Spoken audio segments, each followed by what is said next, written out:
to all my viewers today. Welcome to this lecture on gender-based violence.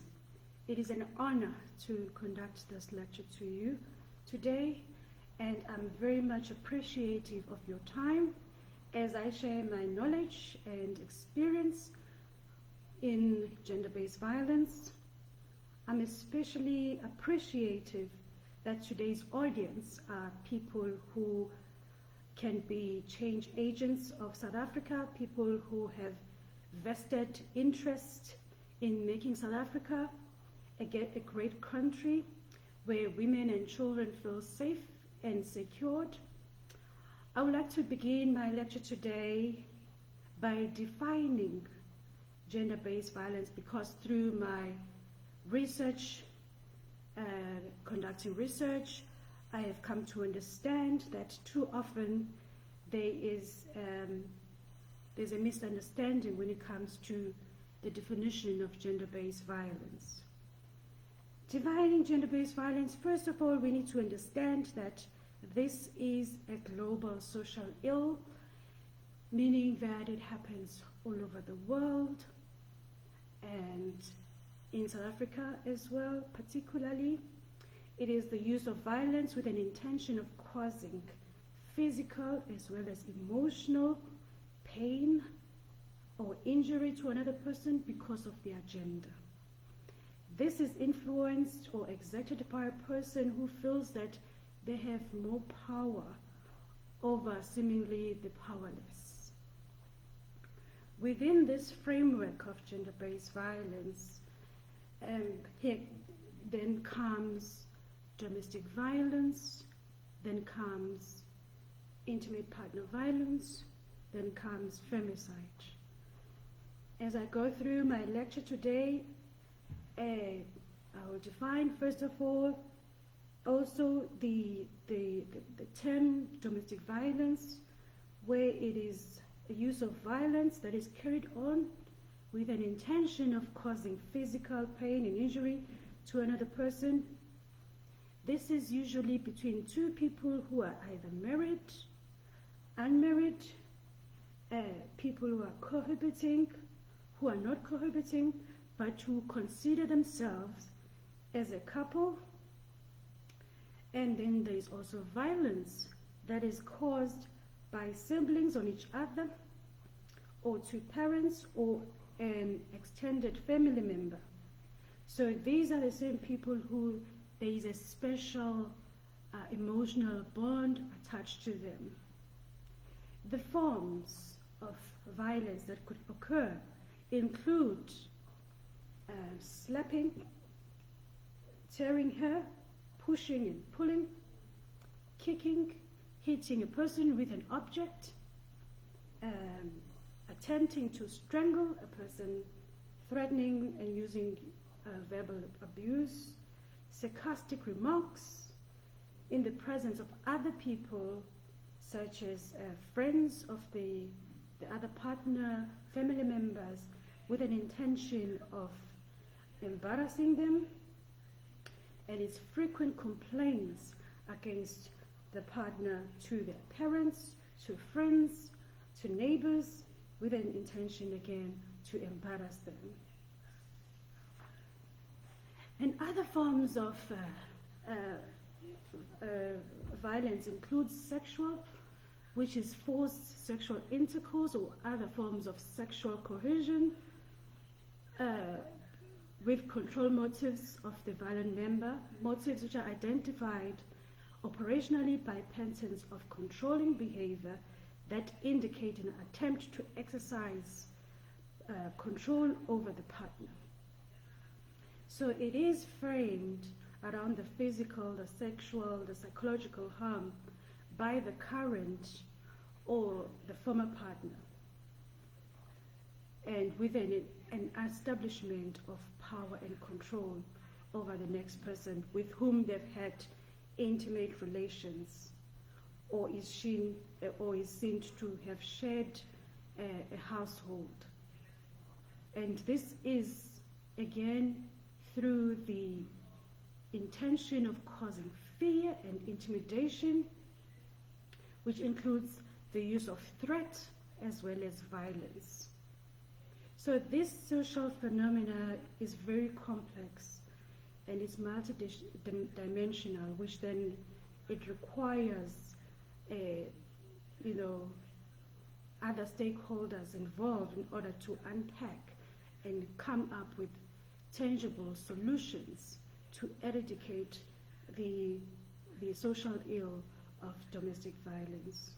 Then we have another term called intimate partner violence, also takes a form of physical, sexual, stalking, psychological aggression by a current as well as a former partner. In that case, could be a spouse, a boyfriend, girlfriend, a partner that they are dating partner, or an ongoing sexual partner. And intimate partner violence can be perpetuated in a person through the use of digital media today. And now, coming to another concept or another term is femicide.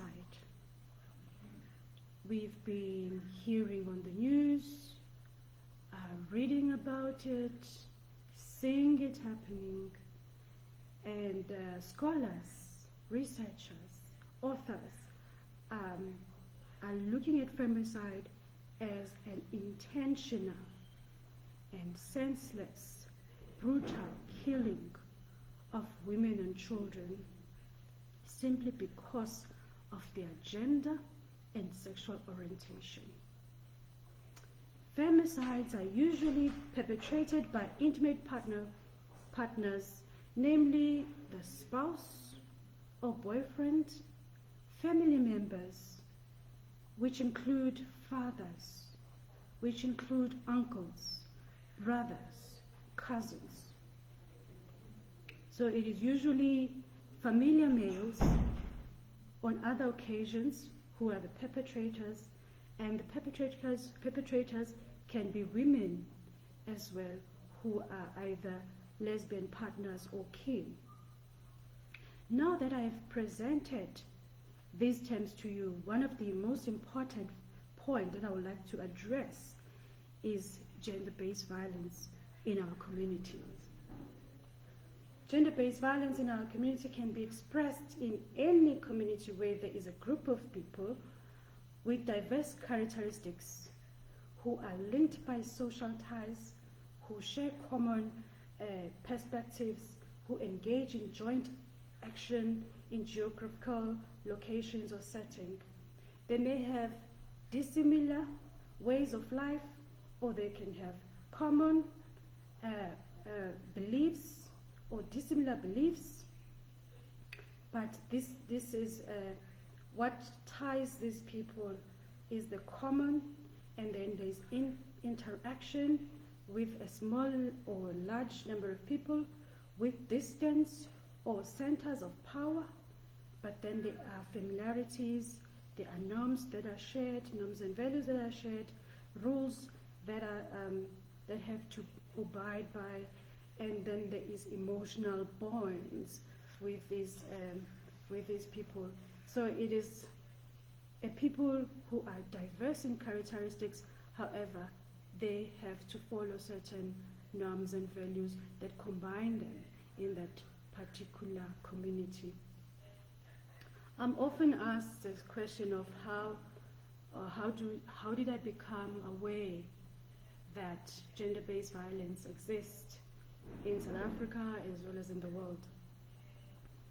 You may reflect on literature, you may reflect on digital media, you may reflect on lectures that are conducted, you may reflect on personal experiences where one is exposed to violence through their family settings, where one is exposed to violence through their community. However, one of the dominant instigator or predator or influence or cause of gender-based violence is patriarchy.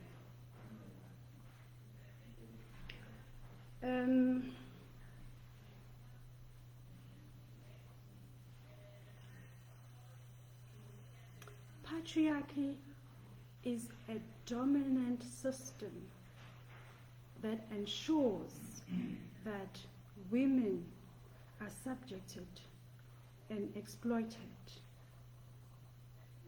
And this is an interrelated structures which men exploit women. This could be in families, this could be in intimate relations, place of work, religion, through cultures, through traditions, through politics. It happens in every space of life, in every space possible. The distinctiveness of patriarchal system is marked by social relations which enable men to exploit women. It is a system based on social reproduction framework explicable as self-perpetuating either as totally or as substructures of the main structure. Of course, I mentioned earlier that as it is a system that ensures women remain and are subjected to or continue to endure certain inequalities and being disadvantaged themselves. The primary beneficiaries of patriarchy are men. However, there are women who remain as secondary beneficiaries of patriarchy. The world we live in today is governed by politics of domination, in which there's a belief and a notion of the superior versus the inferior. And its ideology that superior should rule over the inferior. Such values of hierarchy and coercive authoritarian control are seen in parent-child and husband and wife relationship. So these are where people are socialized in their home setting and they are seeing and imitating. So there is a concept of social learning that comes from our family settings where we're seeing the relationship that exists between parent and child, whereby it is exemplified by the superior, dominant versus the inferior, and subsequently the children.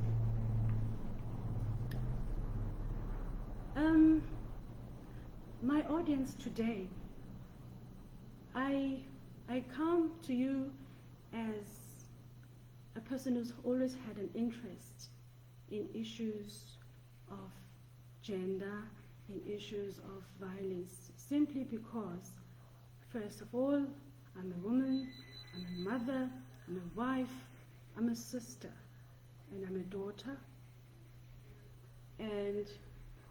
And therefore, those are the very ideologies that make me want to have the interest that I'm having today. That because of those things that I've just mentioned, this to me is not merely just a study. This to me is a personal matter, in the sense that as a mother, you get to watch on the news, read on the news of issues that affect a lot of mothers out there, and this is my platform to exercise and provide some solutions to the bigger problem. Understandably, that this is a problem that requires every human being to participate. Every human being. When we look at the numbers in South Africa, and it said we are 58 million of us, that it means that 58 million of us must participate in bringing in solution to the pandemic that is called gender-based violence. It was 22 years ago that scholars on gender-based violence alluded that the Department of Justice had estimated that 1 in 4 women in South Africa is subjected to domestic violence, and 1 in 4 women is a survivor of domestic violence in South Africa. If we say 58 million of us, meaning now 51% of those women, 1 in 4 of them is either a survivor or a victim of domestic violence. Then it means we know someone, we are aware of someone, we are that someone who is a victim, who is a survivor of domestic violence. And violence against women in South Africa continue to be widespreading. And this is a part of demonstration of power and control over the powerless by the powerful. And taking that, ladies and gentlemen, I conducted a research study in Mamelodi Township here in Pretoria, South Africa. And I must say that I'm grateful to that community, because I went in there with an intention of finding out why, who, what is happening, and why this behavior is occurring in our South Africa. And the focus of my study was on domestic violence perpetrated on women by their intimate partners. At a broader level, domestic violence is steeped in the inherent dominant patriarchal ideology underpinning South African communities, while at the same time revealing the aggravating role of poverty, violence, entanglement. So with that, I went in specifically looking at women who are of a certain class, women who are in middle class, women who, in terms of their education or educational role, women who have degrees, postgraduate degrees. Some of them have master's degrees, and masters in psychology, masters in business administration. These were all my women participants. Were working, they were educated, they were mothers, most of them. Others were married, and others were divorced, others were widowed, and others were not married. So why I did that? Because it was within the discourse that domestic violence is a class problem. Therefore, it was because of the poverty, violence, entanglement that I went specifically for this particular research area. Most of the literature was looking at poverty as a factor. Then, in my understanding of the work that I was doing, if that is an issue, and when we address poverty, but why are some women who are not in poverty, who are not unemployed, and whom versus the literature which was saying that women needed to be empowered by education and knowing of their rights, but here in this case we have women who are empowered or who are powered and who have the power and who are aware of their rights. So that was my interest at the time. And so the whole focus of this area was to raise an awareness for broader communities that it is not a class issue, it is not a cultural issue, it is not a religious issue, it is not an ethnicity issue. It is an issue that is that is an issue that is perpetuated by patriarchy that exists all over the world. My findings at the time of my study is that one of the findings was that domestic violence is learned in our private homes, and then it is perpetuated to the public community.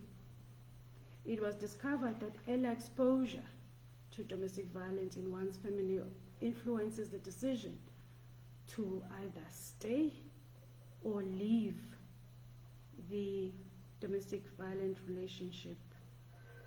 Women interviewed in the study explained to me that they first encountered domestic violence by hearing stories and noises that indicated that a woman was beaten by a partner, and then this suggested that domestic violence existed in their community,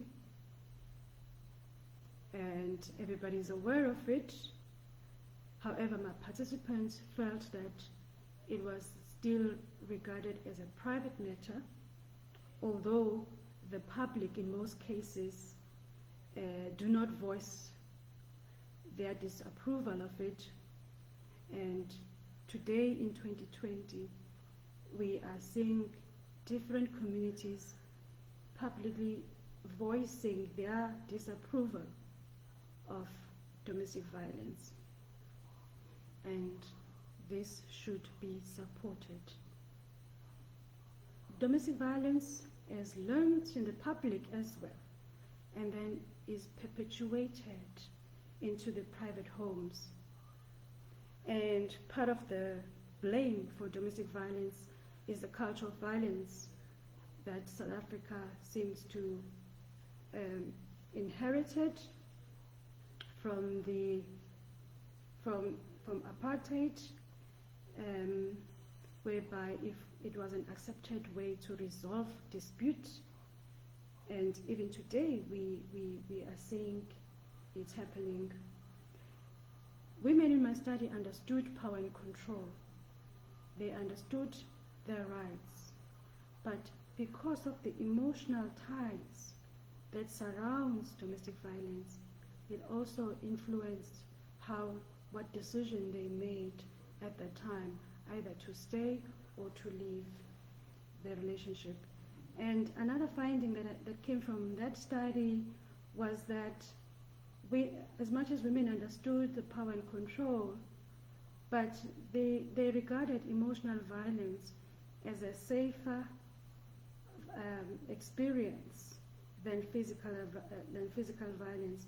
It was seen by the way that they would express the emotional violence, whereby they felt it was safer, but they could not make relations of how that can also escalate to physical violence. And another finding that came at the time is the misuse of alcohol, cultural practice of ilobolo, mother-in-law interferences, and the practice of witchcraft. Those were the findings that were established in that study. And coming to what we are seeing today, the number of killings that we are witnessing in our communities is alarming. It is alarming, and I felt it was critical that I discuss the next points, the prevention of femicide. Again, when we look at femicide, it is intentional killing of women by some men who believe that these women have offended or insulted the patriarchal order. To prevent femicide, it is critical for us to look at the political action as well as technical steps that we can use. Number one,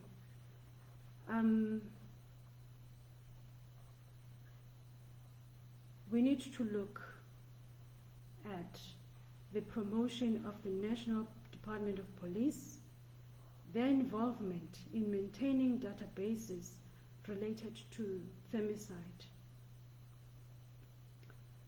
Since crime statistics alone on the prevalence of femicide in South Africa are not enough.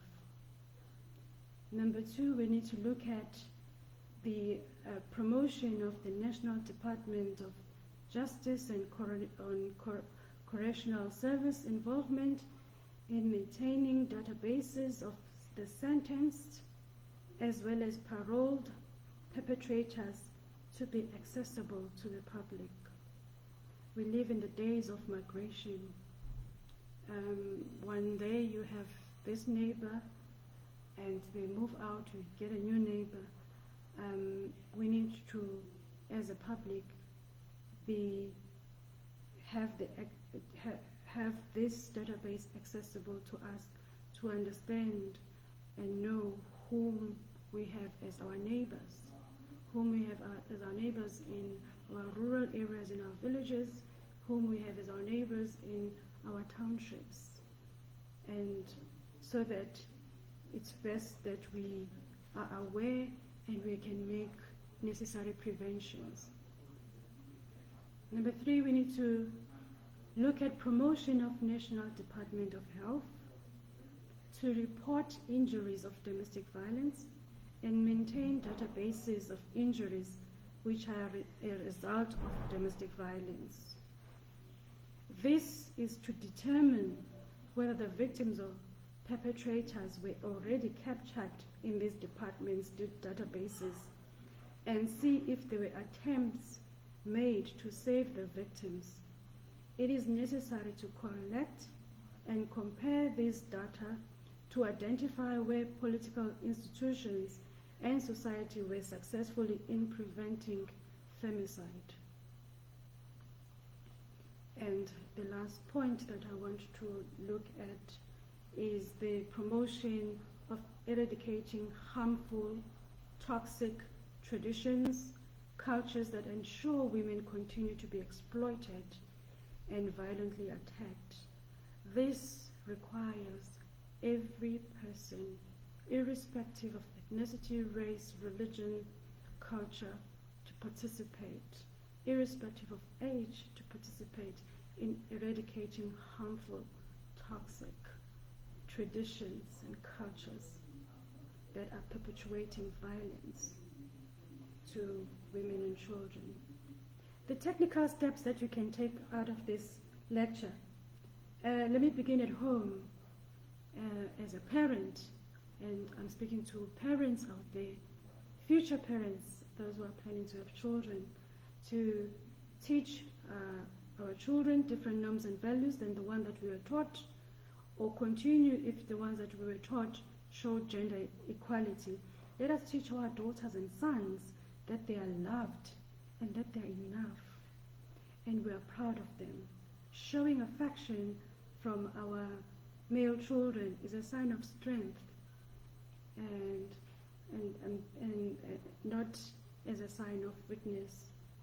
And it is okay to be emotional. We are human beings, and it is okay not to be okay at times. And our school system ensure that they teach our learners that they're enough and encourage them to be their best, and do not provide them with separate roles because of their genders, sexuality, personality, social backgrounds, ethnicity, physical abilities, culture, race, and religion. And to the youth out there, I'm speaking specifically to your 18 and 35 years old. This goes to our community, and it's a plea of mine that our community, please stop putting pressure on our male youth to be dominant, and that their masculinity is measured by being breadwinner at home and even in intimate relationship. We live in different times, challenging times, I might add, where the realities of unemployment are no longer imagined. Teach them that they are enough in every sphere of life, with or without employment. And to the leaders, our leaders in any sector, please invest in our youth of South Africa. Treat and solve every social ill as a personal matter. Whilst in power, lead with integrity and ensure that the next generation benefit from the decision you make today. I'm dedicating today's lecture to all the women and children who have lost their lives, all the men who have lost their life through gender-based violence, and that includes a family member of mine who was murdered in 2018, August 4th. That your lives mattered then, your lives matter today, they continue to matter even when you are gone. And we will eradicate gender-based violence, but it is an effort that takes everyone. Everyone has a role, and everyone must participate in ensuring that women and children are safe in South Africa. Let's create a different story, a different narrative for South Africa. Let it be a place where everybody is okay to be. Not okay is enough. There is no pressure that is put on them to be things that they are unable to do at that time, because the lives we live today are unpredictable, they are changing, and this comes to the end of my lecture. And let's continue the fight against gender-based violence. And that, ladies and gentlemen, I thank you.